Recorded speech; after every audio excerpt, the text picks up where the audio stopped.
Welcome back to the shop. I'm Kirk Anderson. Now in this week's video, I'll be discussing how I store my wood in my shop.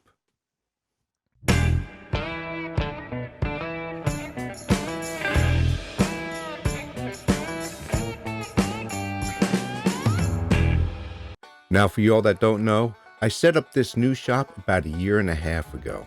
And one of the things was that I didn't want to have to store the wood in the shop. So I'm not. But when it comes to the cutoffs after making a project, I kind of just leave them laying around. Even though I do have my old shop, which is my actual garage, that I have set up to store wood. I just have to make the effort to put the wood out there. But we're going to fix that right now, and we're going to take this load of wood out to the garage. Now, first thing I have in the garage is I do have my plywood storage cart. There's already some wood stored on there. And I'll just add a little bit of wood to the wood that's already out there.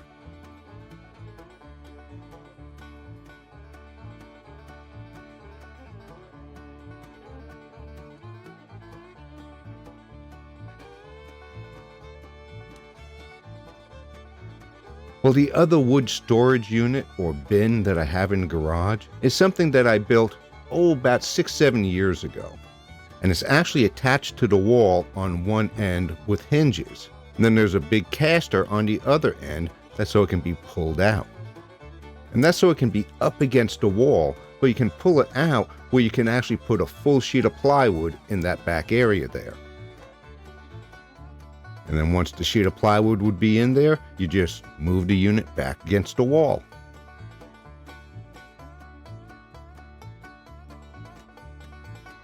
Now the other wood storage I have in the garage is for storing planks horizontally.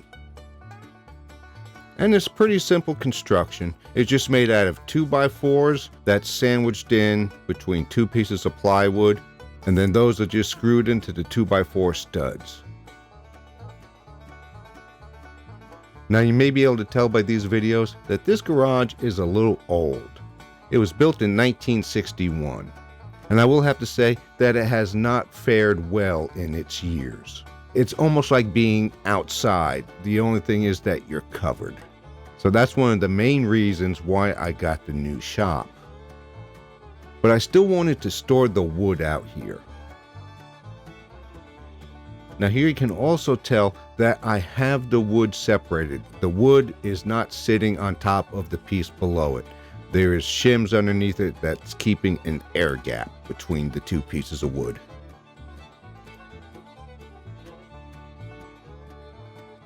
Now what I use to keep the pieces separated is just shims.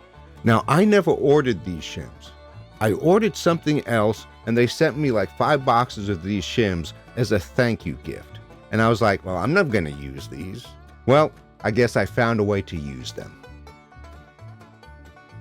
And even in the shop, whenever I'm either taking wood from the garage to work on it, or if I buy new wood, I will always have it acclimate to the climate in the shop for at least 3 to 4 days.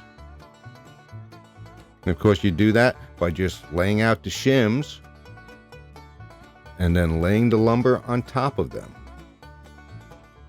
Now these little strips have already been milled, and I will actually let them sit and rest and acclimate even after I've milled them for at least a day or two. And as you can see, the shims, it creates an air gap underneath the piece, and then you always want to have a gap between the pieces. That's so the piece is surrounded by air. And then of course, if you got more pieces, you can just get some more shims out there, put them on top of the boards, and lay out some more boards on top. But the big thing is, like I said, you always want to have the wood totally surrounded by air. And it also doesn't hurt to have a fan to blow the air, to circulate the air around the wood. Well, that's it for this little down and dirty on storing lumber in your shop, or in my case, in my garage, because there is no storage in my shop for any lumber. And as I said, I did that on purpose, that's so it would give me more room in the shop itself.